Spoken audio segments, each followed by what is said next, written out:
Percentage part 4 start कर रहे हैं और कुछ क्वेश्चंस देखेंगे। तो एक कंसेप्ट मैं आप लोगों को बता देता हूँ। आपकी जो इनकम होती है वो इनकम होती है जितना भी आप उस इनकम पे टैक्स देंगे प्लस जितनी आपको इनकम मिलेगी, जितना आपको पैसा हाथ में मिलेगा। फॉर एग्जांपल अगर मैं कहने लगूँ कि आपकी इनकम 100 रुपये की है और 5 रुपये आपने उसमें से टैक्स दिया, 100 रुपये की इनकम है और 5 रुपये आपने टैक्स दिया, तो 95 रुपीज़ 95 रुपये आपकी नेट इनकम है जो आपके हाथ में आएगी। ठीक है। अब अगर मान लीजिए मैं आपसे बोल दूं कि आपका टैक्स 5 रुपये बढ़ गया है, तो अब आप 5 रुपये पहले टैक्स दे रहे थे, अब 5 रुपये बढ़ गया है, तो अब कितना टैक्स दे रहे हो? 10 रुपये दे रहे हो। और आपकी नेट इनकम अब कितनी हो जाएगी? 90 रुपये हो जाएगी, जो आपके हाथ में पैसा आने वाला है। तो कहने का मतलब अगर 5 रुपये आपका टैक्स बढ़ा है तो 5 रुपये आपकी नेट इनकम घट गई है, जो आपके हाथ में पैसा आना है। तो यहाँ से एक बात समझ में आती है क्या, कि जो टैक्स होता है वो इन्वर्सली प्रोपोर्शनल होता है आपकी नेट इनकम के। अगर टैक्स बढ़ेगा तो नेट इनकम आपकी घट जाएगी, और अगर टैक्स कम होगा तो आपकी नेट इनकम बढ़ जाएगी। फॉर एग्जांपल इस वाले केस को लो। अगर मैं कहने लगूँ कि अब आपको सिर्फ 2 रुपये का टैक्स देना है 100 रुपये पे, क्या कि आपको अब 100 रुपये पे केवल 2 रुपीज़ का टैक्स देना है, तो आपकी जो नेट इनकम है अब 95 ना होकर कितनी हो जाएगी? 98 रुपीज़ हो जाएगी ना। तो आपका टैक्स 5 से 2 हुआ, यानी कि कम हुआ, तो नेट इनकम 95 से 98 हुई, यानी कि बढ़ गई। तो एक रिलेशन आपको ये याद रखना है कि टैक्स जो होता है ना वो इन्वर्सली प्रोपोर्शनल होता है नेट इनकम के, कि एक बढ़ेगा तो दूसरा घटेगा, और दूसरा अगर बढ़ेगा तो पहला जो है कम हो जाएगा। ठीक है। इसके बेस पर भी क्वेश्चन देखते हैं।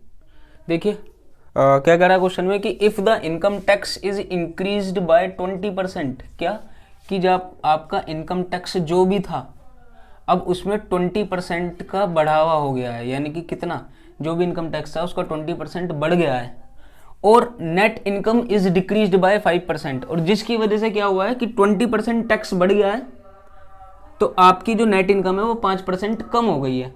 तो हमारा 5% जो हमारी नेट इनकम है वो कम हो गई है। तो सीधी सी बात है, जितने रुपए टैक्स बढ़ा होगा उतने रुपए तो नेट इनकम कम हुई होगी। अभी पीछे तो पढ़ के आए हैं क्या, कि टैक्स जो है ना वो इन्वर्सली प्रोपोर्शनल है नेट इनकम के। जितने रुपए का टैक्स बढ़ा उतने रुपए की नेट इनकम आपकी कम हुई। तो कितना बढ़ा टैक्स? जो भी इनकम टैक्स है उसका 20% वो बढ़ा, और नेट इनकम कितनी कम हुई? जो भी हमारी नेट इनकम थी उसका 5% कम हो गई। तो ये दोनों आपस में इक्वल होंगे ना। क्यों होंगे? क्योंकि टैक्स और नेट इनकम एक दूसरे के इन्वर्सली प्रोपोर्शनल है। जितना टैक्स बढ़ा उतनी इनकम घटी। तो बढ़ा कितना? 20% बढ़ा, और कम कितनी हुई नेट इनकम आपकी? 5% हुई। तो जो भी इनकी वैल्यू आएगी वो आपस में इक्वल होगी। ठीक है। तो इसका 20% का मतलब आप सबको पता है 1/5 of income tax will be equal to 5% का मतलब 1/20 ऑफ नेट इनकम। कुछ नहीं करना, नेट इनकम को इधर बुलाओ डिनोमिनेटर में, और 5 को इधर, तो 5/20 हो गया ना। ठीक है। अब इसको सोल्व करो, 1/4, यानी कि अगर आपकी नेट इनकम 4 रुपये है, 4 रुपये नहीं यूनिट, कुछ भी हो सकता है, ये 400 4000, अगर ये 400 तो ये 100, ये 1000 तो ये 4000, ये 10,000 तो ये 40,000। तो अगर आपकी नेट इनकम 4 यूनिट है तो आपका इनकम टैक्स उस पर कितना लग रहा है? 1 रुपये का लग रहा है। भाई income tax 1 unit, net income 4 unit, तो टोटल इनकम कितनी हो गई? टोटल इनकम आपकी 1 + 4 5 यूनिट नहीं होगी? भाई जितना टैक्स दोगे और जितना हाथ में पैसा आएगा वही तो है टोटल इनकम। तो टोटल इनकम आपकी कितनी हो गई? 5 यूनिट। अब इसने पूछा है find the rate of tax, कि किस रेट का टैक्स लग रहा है। तो 5 रुपये आप कमा रहे हो और 1 रुपया आप टैक्स में दे के आ रहे हो। ये तो है इनकम टैक्स, 1 रुपया टैक्स में। तो 1 रुपया आप दे के आ रहे हो 5 रुपये की कमाई पे, तो क्या रेट बनाइए? तो इसको परसेंटेज में कैलकुलेट करने के लिए आप 100 से कर दोगे ना मल्टीप्लाई। तो कहने का मतलब आपका जो टैक्स का रेट है वो 20% है। जो आप किस रेट से टैक्स दे रहे हैं? 20% पे टैक्स दे रहे हैं। Income tax 1 unit, net income 4 unit, total income 5 unit, तो 5 रुपये पे 5 यूनिट पे 1 यूनिट का टैक्स दिया। ठीक है, ये आप याद रखना, ये टैक्स है और ये क्या है, ये टोटल इनकम है, नेट इनकम नहीं है। नेट इनकम वो है जो आपके हाथ में पैसा आएगा टैक्स देने के बाद। ठीक है, तो 20% आपका इसका आंसर है। देखो एक और क्वेश्चन है और सेम टू सेम है। क्या कह रहा है कि if the tax is decreased bye 17%, तो मान लीजिए आपका जो भी कुछ भी इनकम टैक्स था वो 17% घट गया, तो कितना घटा, 17% ऑफ इनकम टैक्स, ये कम हुआ ना। और तो नेट इनकम कितनी बढ़ गई, 3%, तो कितनी बढ़ी, 3% ऑफ नेट इनकम, ये बढ़ी। भाई इनकम टैक्स में 17% की कमी कुछ भी हो और नेट इनकम में 3% की बढ़ावट, इंक्रीजमेंट, तो ये दोनों वैल्यू इनकी क्या होने वाली है, सेम होनी चाहिए ना। क्यों, क्योंकि इनकम टैक्स और नेट इनकम एक दूसरे के इन्वर्सली प्रोपोर्शनल है। जो भी इनकम टैक्स के 17% की वैल्यू होगी, जो भी इनकम टैक्स के 17% की वैल्यू होगी वो वही होगी जो नेट इनकम के 3% की वैल्यू होगी। ये एक वैल्यू है, किसकी वैल्यू है, ये इनकम टैक्स का 17% जो भी आंसर आएगा, और ये किसकी वैल्यू है, 3% ऑफ नेट इनकम, जो भी वैल्यू आएगी, ये दोनों वैल्यू आपस में इक्वल रहने वाली है। ठीक है, तो सेम क्वेश्चन पूछा है इसने, find the rate of tax, कि किस रेट का हमको टैक्स लग रहा है, तो इसको सोल्व कर दो। तो देखो परसेंटेज का साइन हटाने के लिए आप सबको पता है, आप ये करने वाले हैं, और यहाँ पे परसेंटेज का साइन हटाने के लिए आप 100 से डिवाइड कर देंगे, तो 0 से 0 गया। अब क्या करो, income tax upon net income को नीचे बुलाओ डिनोमिनेटर में, यहाँ पे 3 ऑलरेडी है, 17 यहाँ मल्टीप्लाई में, इधर जाके डिवाइड में। कहने का मतलब ये हो गया कि अगर आपकी नेट इनकम 17 यूनिट है तो आपका इनकम टैक्स 3 यूनिट है, तो आपकी इनकम कितनी होगी, इनकम होती क्या है, income tax plus net income, भाई जितना पैसा टैक्स में गया प्लस जितना पैसा आपके हाथ में आया, तो 3 यूनिट तो आप टैक्स में दे के आ रहे हैं और 17 यूनिट आपकी नेट इनकम है। तो कहने का मतलब 20 यूनिट आपकी टोटल इनकम है। आपकी टोटल इनकम कितनी है, 20 यूनिट है। अब इसने पूछ लिया कि रेट ऑफ टैक्स बताओ, कि किस रेट का टैक्स लग रहा है यहाँ पे, तो हम कितना टैक्स दे रहे हैं, 3 यूनिट का। किस पे दे रहे हैं, अपनी इनकम पे ही तो टैक्स दोगे। भाई 20 रुपये पे कितना टैक्स दे के आ रहे हो, 3 यूनिट का टैक्स दे के आ रहे हो, जब भी तो 17 यूनिट की इनकम आपके हाथ में आ रही है, तो 3 यूनिट का टैक्स दिया किस पे, आपकी इनकम पे। अब इसकी परसेंटेज आपकी पूछिए, तो परसेंटेज के लिए आप इजीली 100 से मल्टीप्लाई करके यहाँ पे परसेंटेज का साइन लगा सकते हैं। तो यहाँ पे 15% आपका आंसर आ रहा है, कि जो हमारे को जो है 15% का टैक्स रेट लग रहा है। ठीक है, कुछ भी नहीं है, सिंपल से क्वेश्चन है, बस आपको याद रखना है कि टैक्स जो है ना हमेशा हमेशा हमेशा नेट इनकम के इन्वर्सली प्रोपोर्शनल होगा। जितना टैक्स बढ़ेगा उतनी नेट इनकम कम होगी, जितनी नेट इनकम बढ़ेगी टैक्स उतना ही कम होगा। ये आपको याद रखना है। ठीक है, एक क्वेश्चन और है, इसको थोड़ा ध्यान से सुनिएगा, नई वैरायटी है। कह रहा है कि if a student scores 30% marks ही इज़ फेल्ड बाय 100 मार्क्स। ठीक है, यानी कि किसी स्टूडेंट्स के अगर 30% नंबर आते हैं तो वो 100 नंबरों से फेल हो जाता है। यानी कि जो भी उसको नंबर यहाँ पे चाहिए थे पास होने के लिए, मान लीजिए ये आपका पासिंग मार्क्स को डिनोट करता है, ये वाला पॉइंट पासिंग मार्क्स को डिनोट करता है। तो जब उसके 30% नंबर आए, जब किसी स्टूडेंट के 30% नंबर आए, तो वो 100 नंबर पीछे है पासिंग मार्क्स के, 100 नंबर से फेल हो गया। When he scores 50% marks, he is passed by 100 marks. और जब उसके 50% नंबर आते हैं, किसी स्टूडेंट्स के अगर 50% नंबर आते हैं, तो वो पासिंग मार्क्स से 100 नंबर ज़्यादा लेके आता है। He is passed by 100 marks. समझ में आ रही है ना ये बात, कि मान लीजिए ये पॉइंट आपका पासिंग मार्क्स को डिनोट कर रहा है। तो ये कह रहा है कि स्टूडेंट के जब 30% नंबर आए तो वो 100 नंबरों से फेल हो गया। तो यानी कि पासिंग मार्क्स में 100 नंबरों का गैप है जब 30% की बात हो रही है, और जब 50% स्कोर करा उसने तो उसके में 100 मार्क्स ज़्यादा हैं। तो ये कह रहा है कि फाइंड द पासिंग परसेंटेज, तो कितनी परसेंटेज स्कोर करने पे वो स्टूडेंट पास हो जाएगा।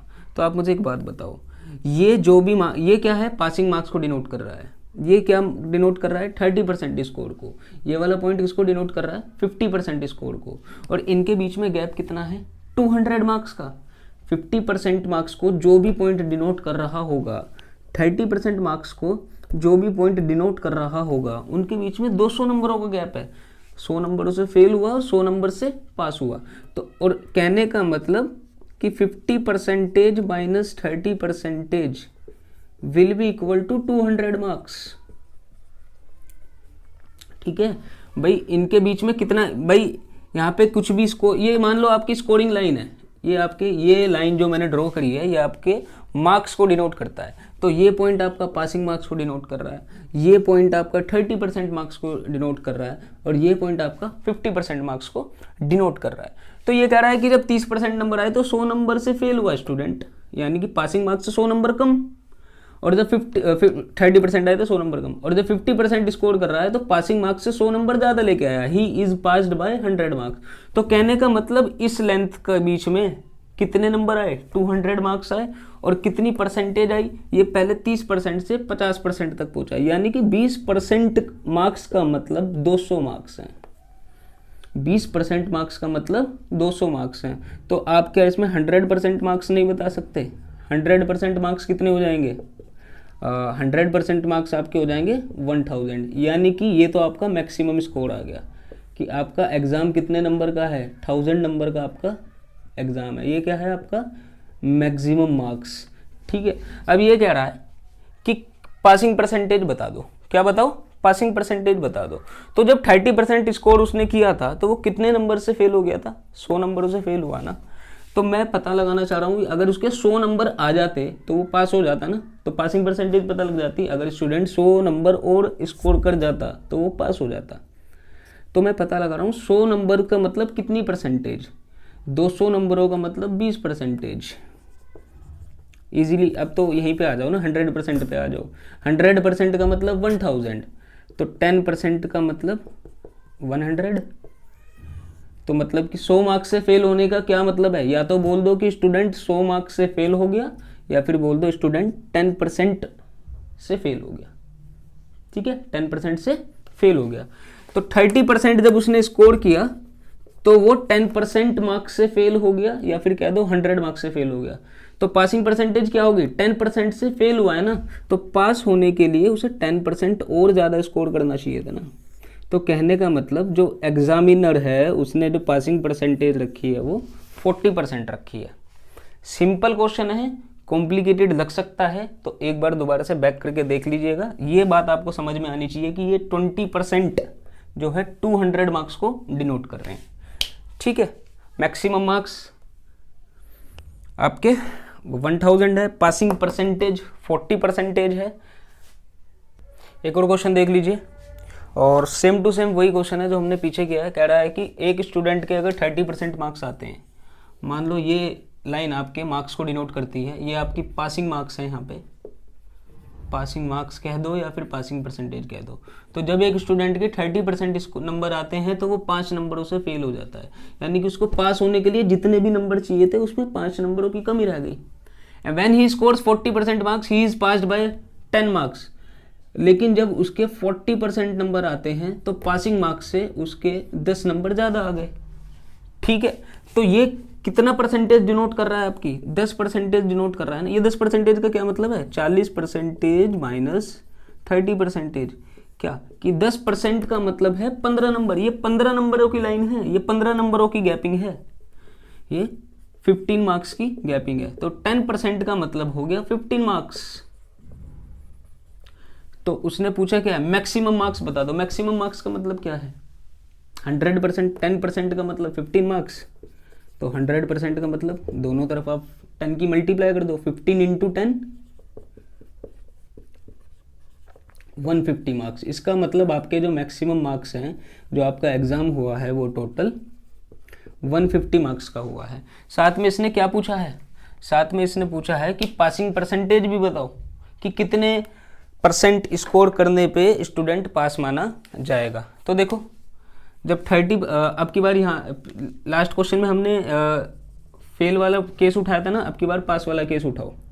जब वो 40% स्कोर करता है तो वो 10 नंबरों से पास हो जाता है। यानी कि जो भी परसेंटेज उसे चाहिए पास होने के लिए, उससे 10 नंबर ज़्यादा लाता है। तो मैं देखना चाह रहा हूँ कि 10 नंबरों का मतलब क्या है, 10 मार्क्स का मतलब क्या है।